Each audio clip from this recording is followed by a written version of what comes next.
everybody. Welcome to Funnel Vision, where we discuss all things full funnel marketing, all things performance marketing tips and tricks, things you should know to help grow your business more effectively, more efficiently. Today, I am joined by a very special guest, Mr. Lou Petracci. He is the CRO, that is Chief Revenue Optimizer here at Leverage, and we are going to talk a lot about performance marketing, a lot about what he is hearing from clients that come to us to help provide a better solution, a more cost-effective solution, that come to try and help stretch that marketing dollar, get a little more transparency, a little more clarity. Lou, welcome to Funnel Vision. Thank you, Andrew. I'm excited to be here, bud. All right. So for those of you watching, Lou, tell us what a CRO does. CRO, I like to say, is I'm the first face usually that every client or prospect sees before they become a client of Ad Leverage. And I am talking to clients, learning about their business, what they do, what their goals are, um, things that they have issues with, and then I am then taking that data and then working on a strategy for them on how they can grow. Awesome. So one word in there really sticks out to me because I think that some campaigns or some relationships, some client relationships are set up to fail fundamentally because there is a lack of, I'd say, alignment on what the goals actually are. And this is something that you and I talk about a ton. Tell me what your experience is in really trying to work with clients initially and helping them get clarity around success and what a goal should be. For sure. I mean, the data that we look into for our customers, we have tons of different touch points as far as KPIs that we're measuring booking rates and close rates and what it costs to put a job on the board by each service line, and then what their average ticket is from that. And when I meet with new clients or new prospects, they really have no idea as far as what it would actually take as far as call volume, what a media strategy plan should look like to get to their actual revenue goal. So we reverse engineer it. That's why we're asking for so much data upfront, because it's a real thought out plan that we're putting together. And then we are connecting to their CRM. Most of the time it's Service.in or House Call Pro, or in the legal field, Lawlytics. And then we are pulling in that data, reverse engineering what it would take to get to their revenue goals, and then going through that with them in our audit meetings. So most clients have no idea if they've ever taken that step before, where they just throw a number out, but they have no idea how they'll get there. It's not it. There is no plan behind their goal. Right. And I think, when we look at some of the data behind that, I think that we're showing clients that data a lot of the time for the first time. Yeah. Right. They have no clue how much of their revenue is expected to come from their existing customer base, how much of that revenue needs to come from new customers. And when we start peeling back the layers of the onion, take it a step further, not only do we need to have an expectation of how much of that revenue is going to come from new customers, but then how much is it actually costing us to get a new customer, right? What are we actually paying for a new customer? And then taking it a step further, what are we paying for a new customer by platform?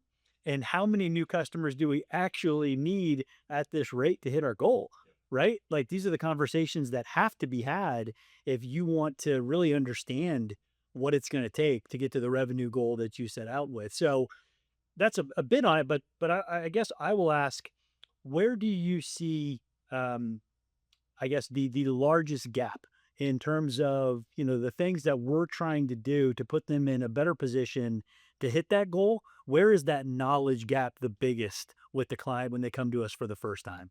Knowledge gap that is the biggest when they come to the first time would be that they're reliant usually on one media type for driving lead generation when they meet with us. And they don't realize that, yes, Google is a behemoth and there's a ton of volume that comes from there. But really, to be most efficient and to grow and scale efficiently, they need to be diverse in their media mix. So they need to be doing lead aggregators and directories and have a set amount of budget that's going towards branding. And they're usually just stuck on one thing. They want to know how they can get more calls from LSA. Everybody wants to know that. But the way that you can do it is by being efficient in your media mix. And that's another question that I get all the time is, what percentage should I be spending in every single place? Well, there is no exact percentage that they should be spending in every single place that's consistent across clients in different markets. It's really a customized strategy and a plan that we're coming up with based off of research from the market, research from work that we've done there before, and then really pulling in their own KPIs like booking rate and close rate. So that's the biggest gap that I see is everybody thinks it's one plan that fits for every single home service company across the US. Not happening. I wish it were that easy, right? I Yeah. think, we see it all the time where an agency will say, oh, do this percentage of PPC, this percentage of LSA, this percentage of SEO, this percentage of this, and this platform, and you're going to knock it out of the park. And I think that is fool's gold. From our experience, we know that every single market is different. The level of competition is different in every market. And so the percentages by platform or by media type are completely different, market to market, business to business. And so growth is obviously getting more expensive, right? Clicks aren't getting any cheaper. Um, we know that there's more competition than ever.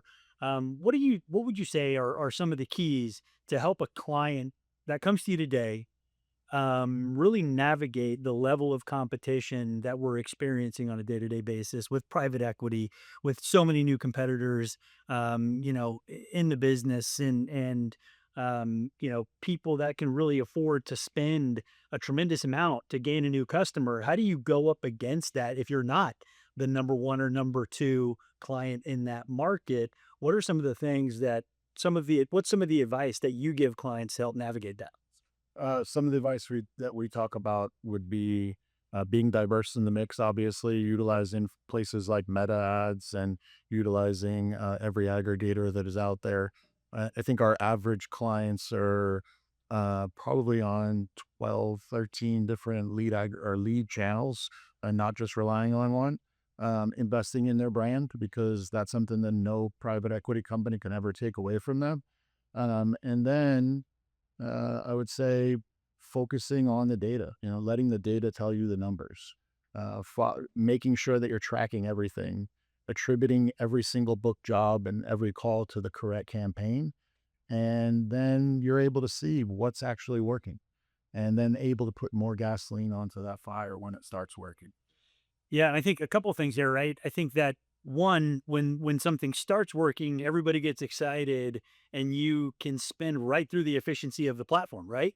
So, we always say there are a lot more bad spends on platforms than there are bad platforms, right? So you can very easily take a platform that you have a $10,000 investment on that's doing great and spend 15 and get no more leads, right? So the diversity that you talk about, um, and the amount of platforms that the average ad leverage client is on, and then campaigning it properly to where you can see that end-to-end journey by campaign type or by channel or whatever it is, rather than a digital or pay-per-click bucket that really contains all sorts of organic and paid and different media types and different channels all going into one place and giving you no real actionable data or actionable takeaways because it's a mishmash of website and PPC and organic traffic and some directories and business listings.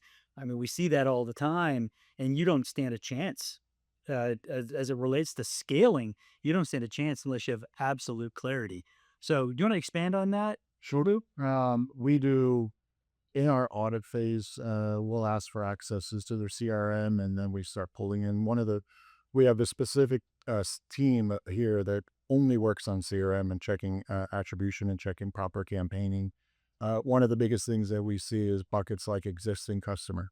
But you really want to know where that existing customer came from. Did they come from a Google Ads campaign? Did they search your brand on Google and then come in through that campaign?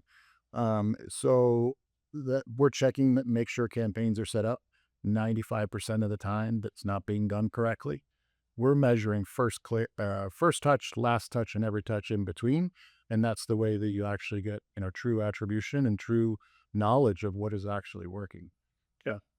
So I think we'll touch more on attribution in just a second, but I think as we know that things are getting more and more expensive, what type of relationship do you feel there needs to be between marketing and operations at this point?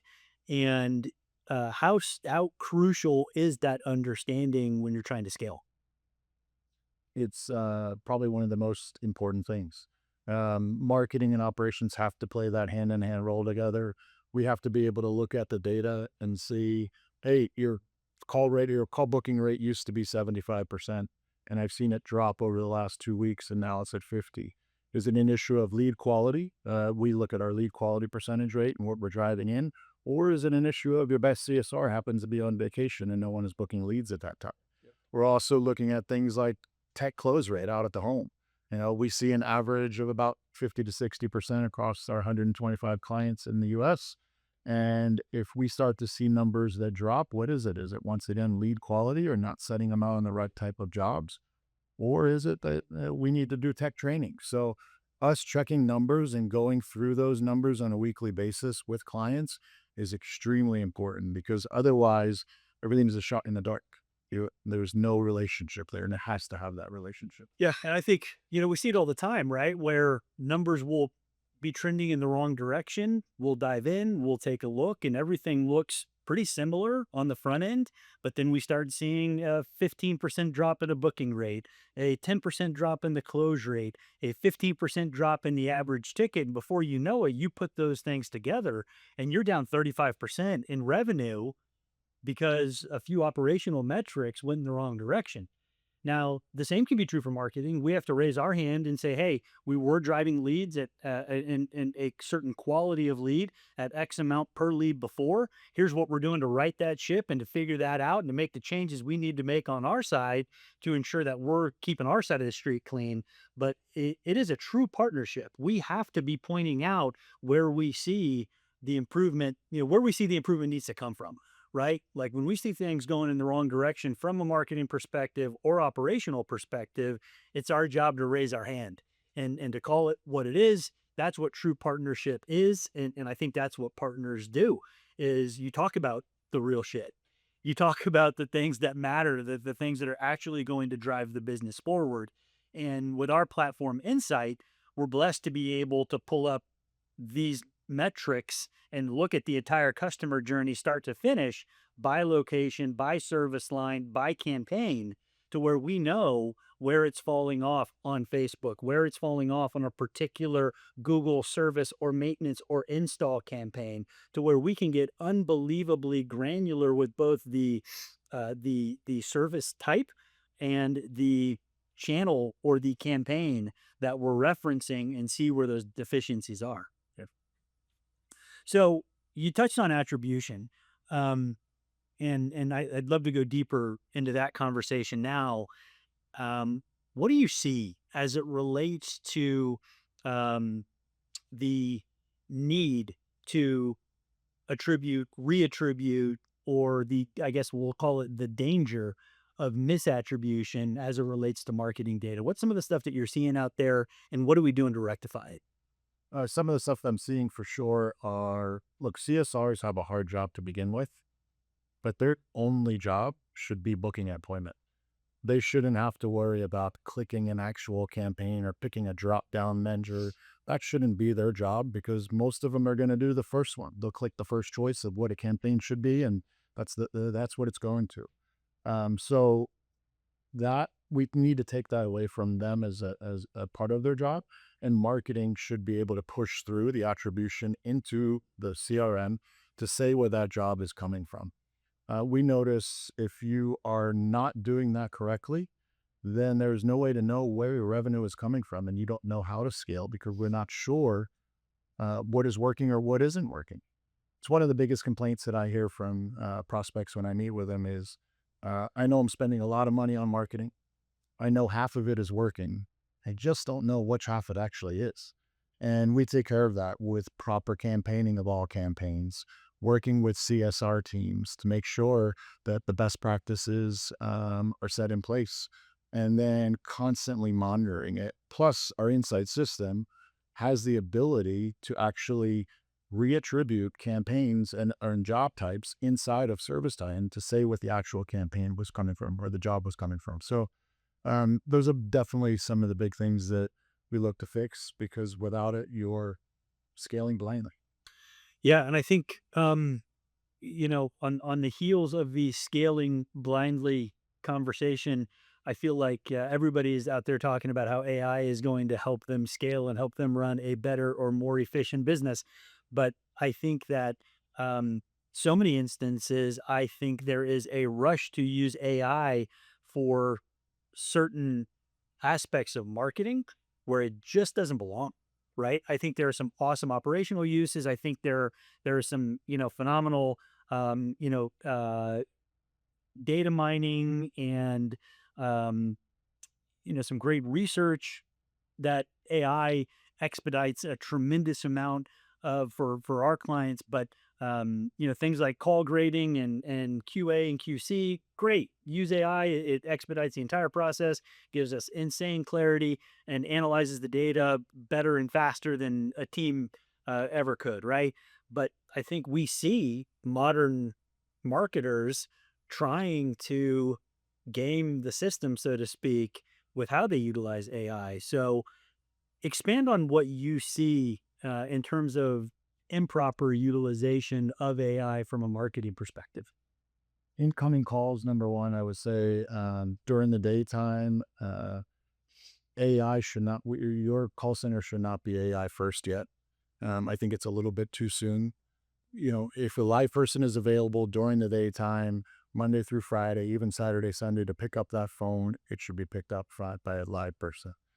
After hours and nights and weekends, I would rather go to AI than just go to a voicemail.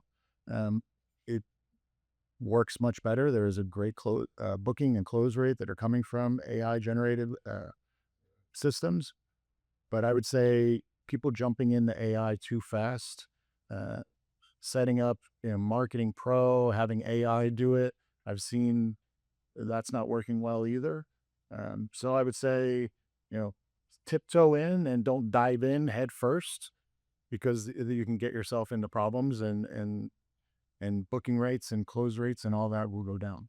And then what about from a content perspective, right? I think we see it a ton. When we're analyzing SEO scopes and SEO proposals from other agencies, we use human writers here at Ad Leverage. We know that there is a cost and an expense that comes along with that.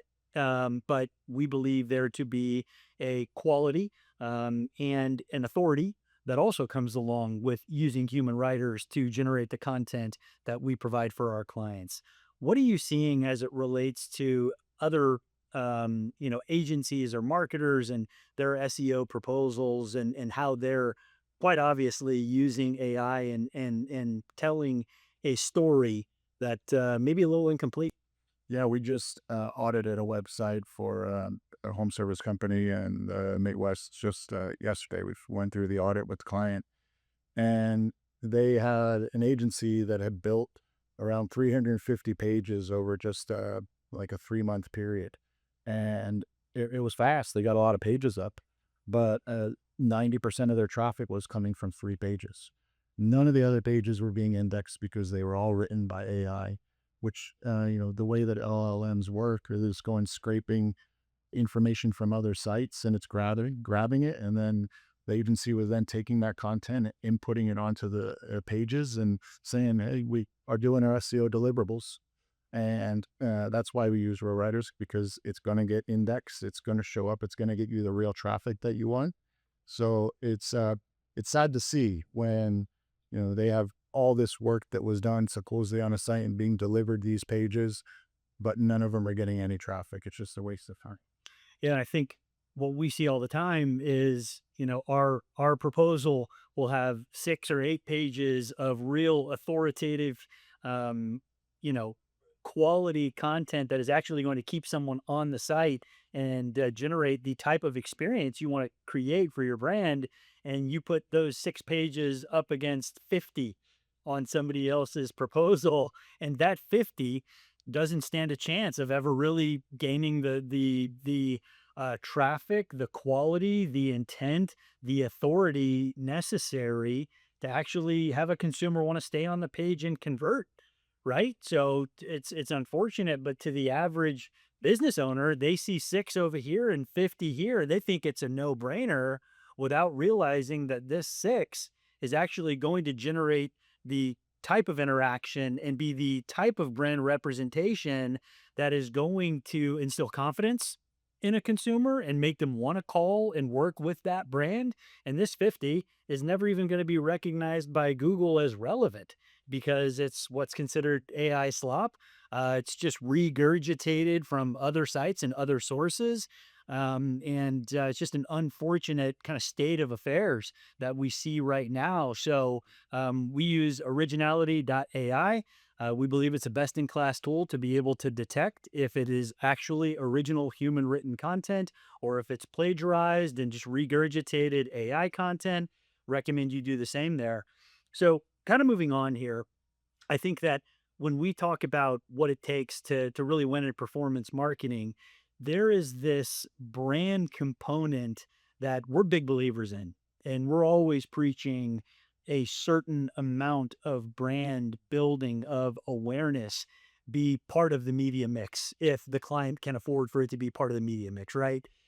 Talk to me about how you make that decision, and what are some of the key factors that you'll take into account when a client comes to us and says, "Hey, here are my growth goals."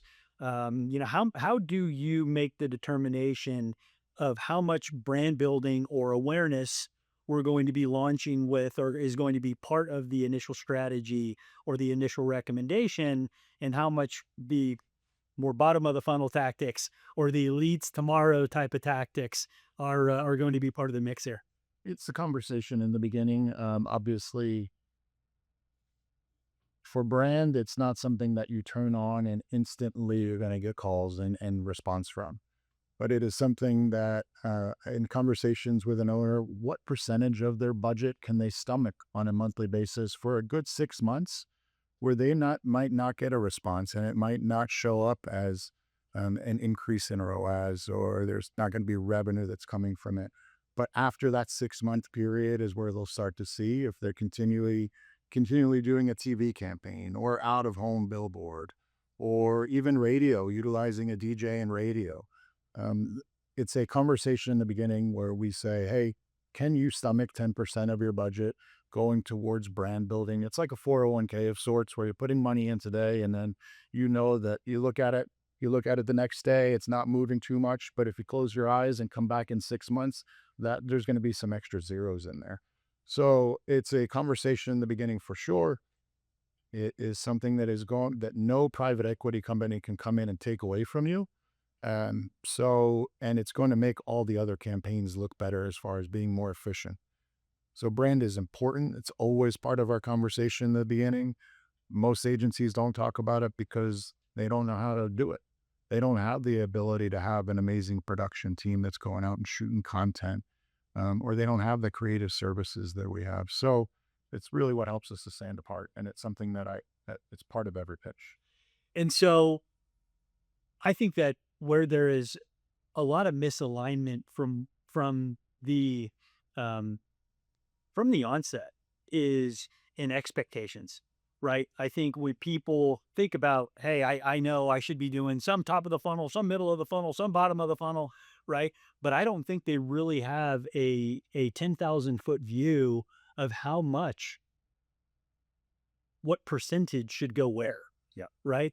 And what is the expectation for this media type or that media type, right?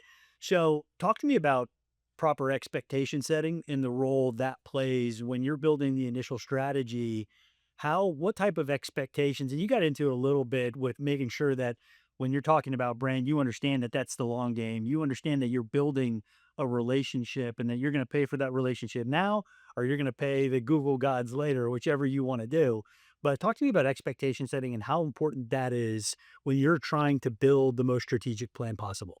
It's super important. I would much rather set the expectations in the beginning and have realistic goals and say this is the strategy what it's going to take to get there, instead of having a client for 6 months and saying I thought that it was going to be this and now it's this and it's changing. And so it's super important to talk about those expectations in the beginning, setting everything up, laying it down, letting them see it, and showing what the strategy and plan is moving forward. So, what are some of the things that you take into consideration, right? When you are building, there are infinite channels and options and screens, and of course everybody wants to be everywhere, right? But we don't have infinite budget, right? We're working with a finite budget that is a percentage of revenue, typically speaking. What are the things that you're taking into account when you're allocating that budget and trying to stretch it as best you can, trying to make that marketing dollar go as far as it can? How are you deciding, and using what KPIs or factors to build the percentages of budget by platform? I would say we take as an example, 10% of the overall budget and put it towards a single channel or a single media outlet, even if it's one radio or one TV station and owning that station. I think that would be much better than spreading it out across multiple. I think that would be a strategy that we talk about in the beginning. So when you're saying you use 10% of the budget, that's going to go toward brand or the long game, right? But then you've got the other 90 where we're talking about, okay, what do we need to do to put the calls on the board that the team needs tomorrow? Right. Right? What does that look like? Right? What are we going to consider? There's the brand play, and then there is the demand capture play, and there's we need to put the jobs on the board conversation that has to happen. So how do you balance those two things? We're pulling in clients' capacity boards on a daily basis into our inside platform. We're looking at it over a 7-day outlook, and utilizing the media, changing the money in between the different platforms and chasing efficiencies there. So just ensuring that we're paying attention to the board, Yeah. and that the appropriate percentage of the budget is going to address those very real business needs. Right. Right? So do you see that, being a conversation that is kind of a set it and forget it type of conversation? Or do you see this as something like, no, this takes some attention every day. This takes some conversation every day, every week amongst the team. We're shuffling budgets constantly. Like, what's the general MO when you're dealing with a company that wants to scale quickly? How simple would it be if it was easy to put a budget in every single month and didn't have to do anything? But no, that's why we meet with our clients on a weekly basis. Multiple times we're texting with them throughout the week. We're looking at a 7-day outlook and seeing open by capacity line, and making sure that the board is full. And it's never the same plan every single week. It might be one aggregator has the ability to fill up the plumbing line, and then the next week it might be something else. So it's constant changes, constant optimizations. It would be easy if it was the same thing every single week, but it is never that way. Yes, I think when we talk about the once a month meeting that we know some of our clients had experienced previously, talk to me about why you think that's just not nearly enough. Most of the prospects that I meet with are still getting that once a month meeting. They're getting a monthly recap that's usually coming 15 days after the month has ended, and they're looking at it, and it's yesterday's news. And most of the clients needed jobs on the board 45 days ago. So, what is looking at something that is yesterday's news helping them out when they needed help last month? The times are changing so quickly. There's so many optimizations that need to be made. Budgets need to move in between platforms as they're chasing efficiencies. That's why that we have so many touch points. Yeah, and so that's really where the diversity comes into play, right? Like, when you start noticing that you have room to grow a certain channel or a certain campaign is, really kicking ass and you want to add more fuel to that fire, that's why that constant looking forward is most important rather than looking back at what performed last month, right? Yep. And we're blessed. We have more than a handful of clients that are doing this their second time around.